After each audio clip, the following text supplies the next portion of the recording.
આજના વિડીયોમાં આપણે જોઈશું પુરુષોત્તમ માસનો અધ્યાય 6. તેની સાથે નણંદ ભાભીની કથા સાંભળશું. એ પછી સુંદર પુરુષોત્તમ ભગવાનનું ભજન સંકીર્તન સાંભળશું, જે લખાણ સાથે છે, તો આપ પણ એની સાથે ગાઈ શકશો. અને છેલ્લે આજનો પુરુષોત્તમ માસનો પુરુષોત્તમ સહસ્ત્ર નામનો આજનો પાઠ કરીશું. તો વિડીયોને અંત સુધી જોતા રહેજો, લાઈક કરજો, સબસ્ક્રાઇબ કરજો. જય પુરુષોત્તમ લખશો. જય શ્રી કૃષ્ણ. પુરુષોત્તમ ભગવાનની જય. ઓમ નમઃ શિવાય. હર હર મહાદેવ. ભક્તિ કથા ચેનલમાં આપ સૌનું સ્વાગત છે. ભગવાનના સુંદર ચિત્રો સહિત પવિત્ર કથાઓ સાંભળવા માટે જરૂર સબસ્ક્રાઇબ કરો ભક્તિ કથા ચેનલ. જો આપ આ ચેનલ ઉપર નવા હો તો ચેનલને સબસ્ક્રાઇબ કરવાનું ભૂલશો નહીં. અધિક જેઠ સુદ છઠ પુરુષોત્તમ માસની કથા અધ્યાય 6.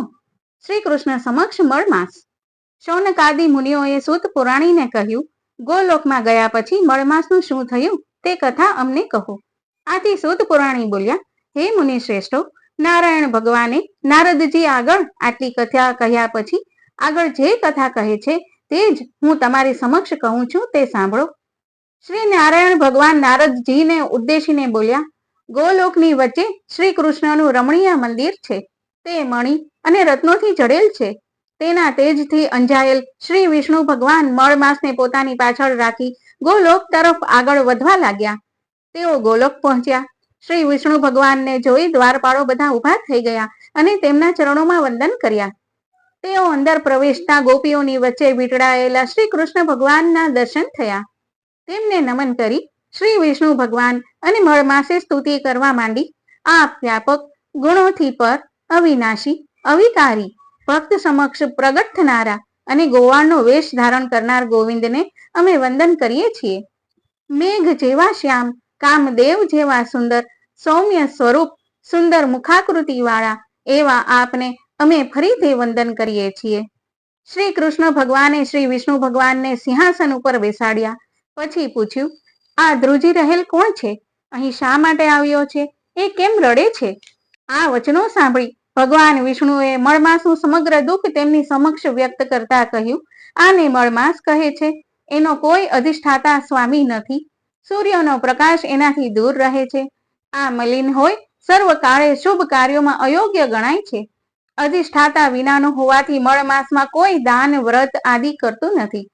સર્વ પ્રાણીઓ, વનસ્પતિઓ 12 માસ, દિવસ રાત, ઘડી પળ વગેરે બધા તેનો તિરસ્કાર કરે છે. આ દુઃખી જીવ છે.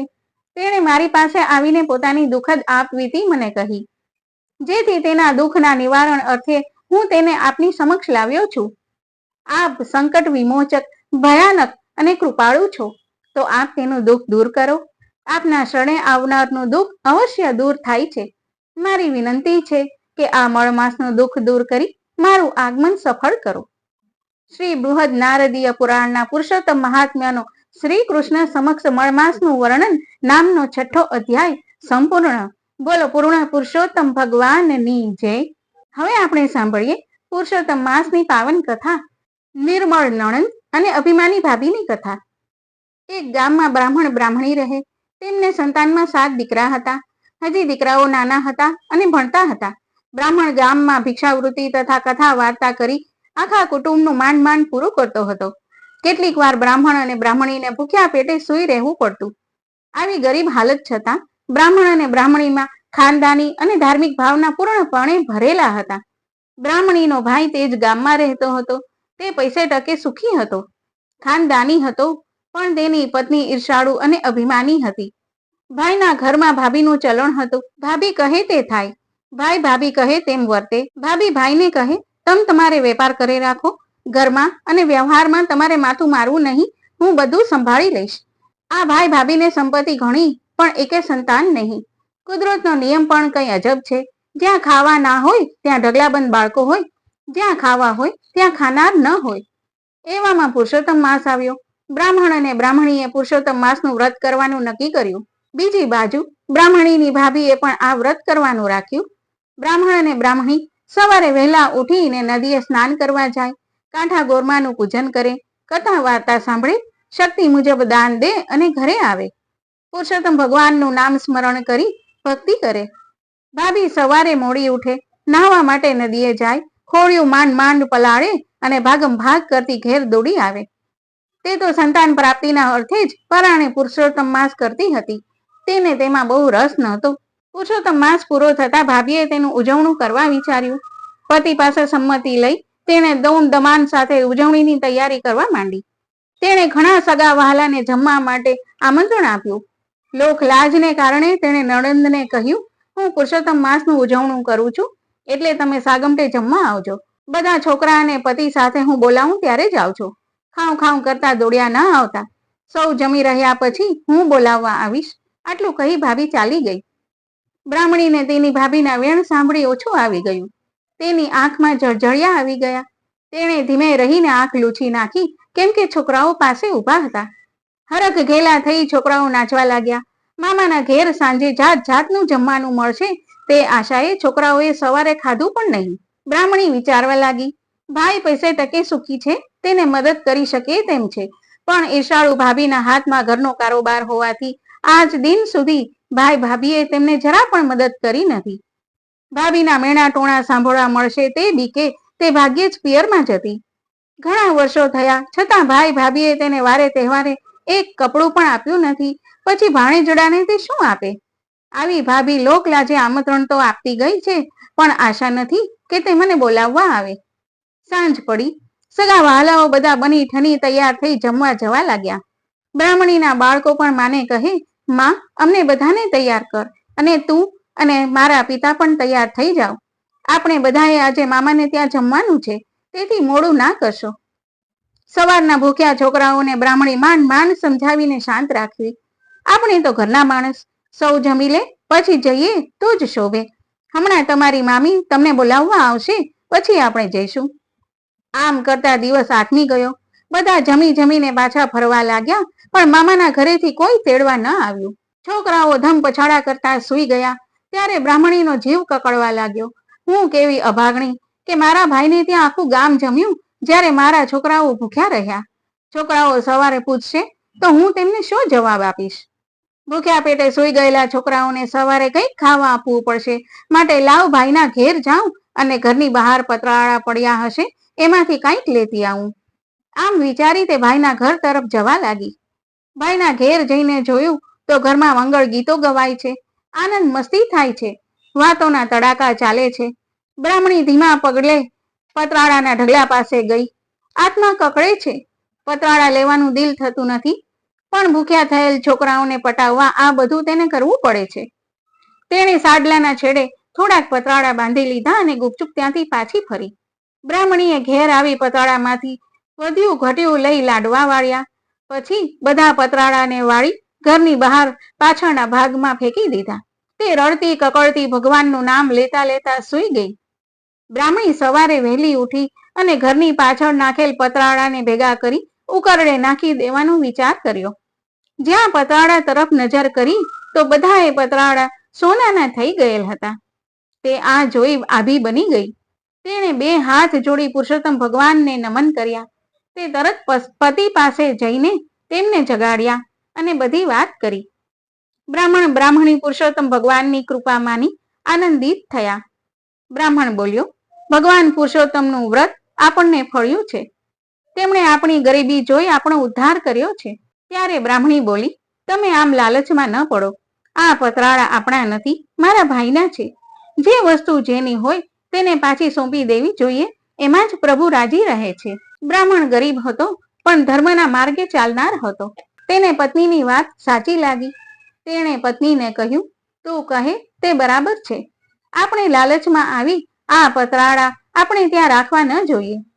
તું આ સોનાના પતરાળા તારા ભાઈને ત્યાં આપી આવ. અગર તારા ભાઈને અહીં બોલાવી તેમને સુપરત કર.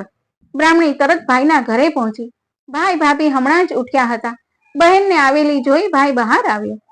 એટલે બહેને ધીમા સાદે કહ્યું, ભાઈ, મારે તમારું જરૂરી કામ છે, એટલે મારી સાથે ઘેર ચાલો. નણંદનો અવાજ સાંભળી તેની ભાભી ઘરમાંથી બહાર આવી. તેને લાગ્યું કે નણંદને નોતરું આપવા છતાં ભૂખી રાખી છે, તેથી એ ભાઈના કાન ભંભેરવા આવી હશે. આથી ઉતાવળા અવાજે તે બોલી, નણંદવા, તમે ગઈકાલે રાતે તો બધા ભરપેટ જમી ગયા છો, છતાંય અત્યારે મીઠાઈ માંગવા દોડ્યા આવ્યા. તમને શરમ નથી આવતી? ભાભીના આ વેણ સાંભળી બ્રાહ્મણીની આંખમાં જળજળિયા આવી ગયા.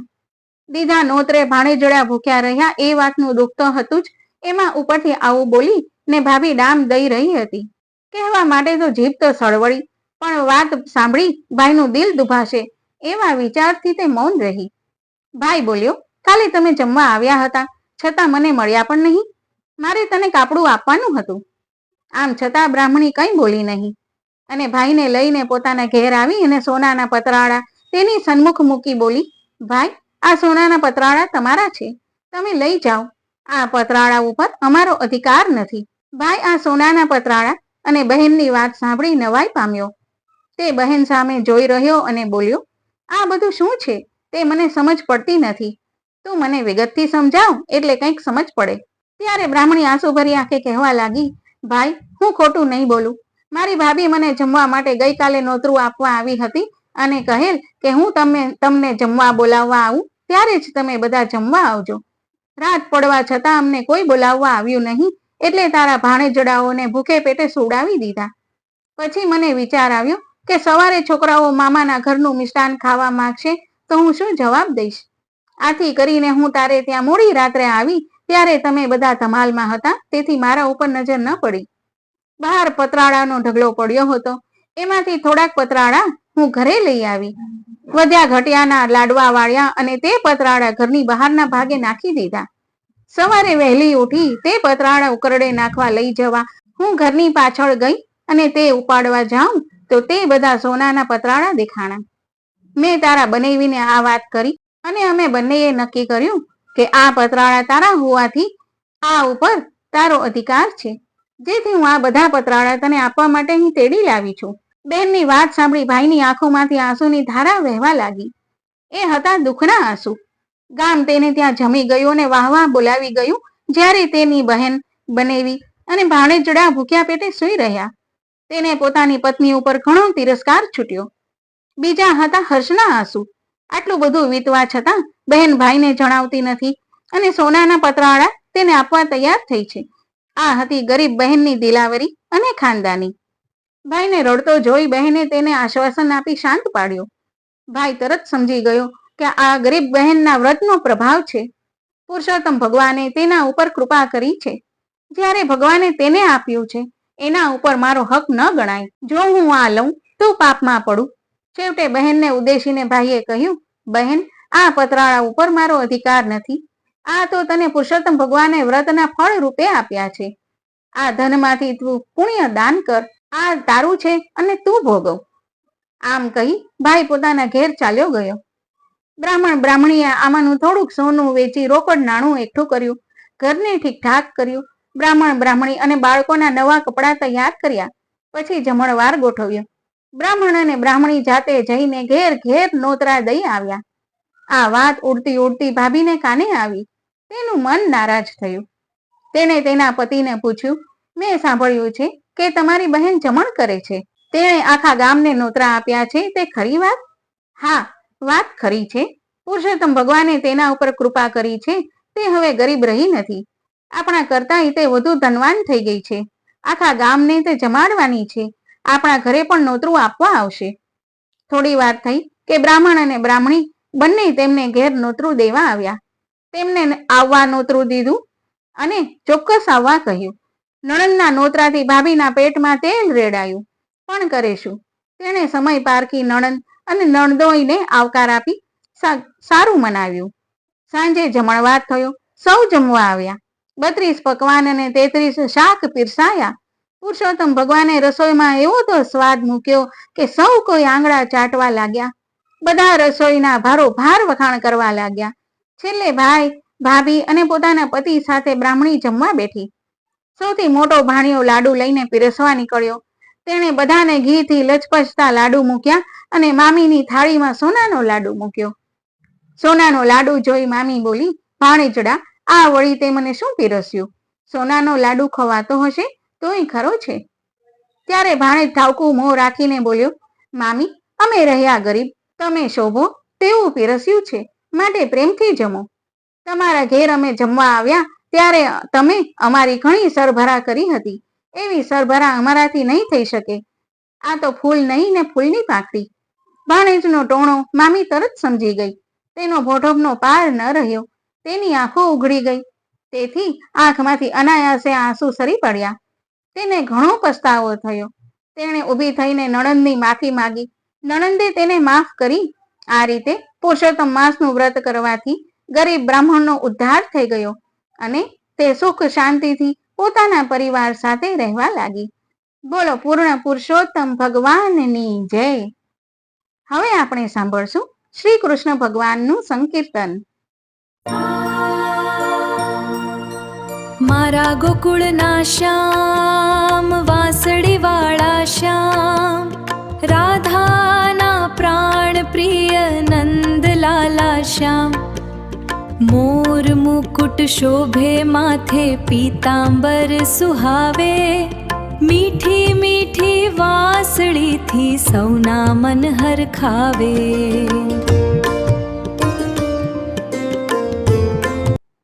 પુરુષોત્તમ ભગવાનની જય. હવે આપણે સાંભળીએ શ્રી પુરુષોત્તમ સહસ્ત્ર નામનો આજનો પાઠ. ઓમ કોટ્યશ્વમેધ પાપધ્નાય નમઃ. ઓમ વાયુકોટિ મહાબલાય નમઃ. ઓમ કોટિન્દુ જગદાનંદિને નમઃ. ઓમ શિવકોટિ પ્રસાદ કૃતે નમઃ. ઓમ સર્વ સદગુણ મહાત્માય નમઃ. ઓમ સર્વ સદગુણ ભાજનાય નમઃ. ઓમ મન્વાદિ પ્રેરકાય નમઃ. ઓમ ધર્માય નમઃ. ઓમ યજ્ઞ નારાયણાય નમઃ. ઓમ પરાય નમઃ. ઓમ આકૃતિ સુનવે નમઃ. ઓમ દેવેન્દ્રાય નમઃ. ઓમ રુચિ જન્મને નમઃ. ઓમ અભયપ્રદાય નમઃ. ઓમ દક્ષિણાપતયે નમઃ. ઓમ ઓજસ્વિને નમઃ. ઓમ ક્રિયાશક્તયે નમઃ. ઓમ પરાયણાય નમઃ. ઓમ દત્તાત્રેયાય નમઃ. ઓમ યોગપતયે નમઃ. ઓમ યોગ માર્ગ પ્રવર્તકાય નમઃ. ઓમ અનસુયા ગર્ભ રત્નાય નમઃ. ઓમ ઋષિ વંશ વિવર્ધનાય નમઃ. ઓમ ગુણત્રય વિભાગનાય નમઃ. ઓમ ચતુર્વર્ગ વિશારદાય નમઃ. ઓમ નારાયણાય નમઃ. ઓમ ધર્મ સુનવે નમઃ. ઓમ મૂર્તિ પુણ્ય શક્સ્કરાય નમઃ. ઓમ સહસ્ત્ર કવચ છેદિને નમઃ. ઓમ તપઃ સારાય નમઃ. ઓમ નરપ્રિયાય નમઃ.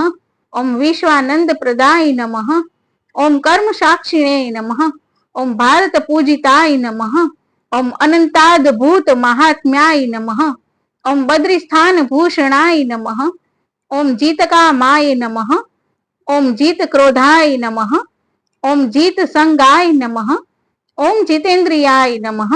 ઓમ ઉર્વશી પ્રભવાય નમઃ. ઓમ સ્વર્ગ સુખદાયિને નમઃ. ઓમ સ્થિતિ પ્રદાય નમઃ. ઓમ અમાનિને નમઃ. ઓમ માનદાય નમઃ. ઓમ ગોપ્ત્રે નમઃ. ઓમ ભગવચ્છાસ્ત્ર બોધકાય નમઃ. ઓમ બ્રહ્માદિ વંધ્યાય નમઃ. ઓમ હંસાય નમઃ. ઓમ શ્રીયે નમઃ. ઓમ માયા વૈભવ કારણાય નમઃ. ઓમ વિધિ વિધાંત સર્ગાત્મને નમઃ. ઓમ વિશ્વ પૂરણ તત્પરાય નમઃ. ઓમ યજ્ઞ જીવન હેતવે નમઃ. ઓમ યજ્ઞ સ્વામિને નમઃ. ઓમ ઇષ્ટ બોધકાય નમઃ. ઓમ નાના સિદ્ધાંત ગમ્યાય નમઃ. ઓમ સપ્તતંતવે નમઃ. ઓમ ષડગુણાય નમઃ. બોલો શ્રી પુરુષોત્તમ ભગવાન કી જય.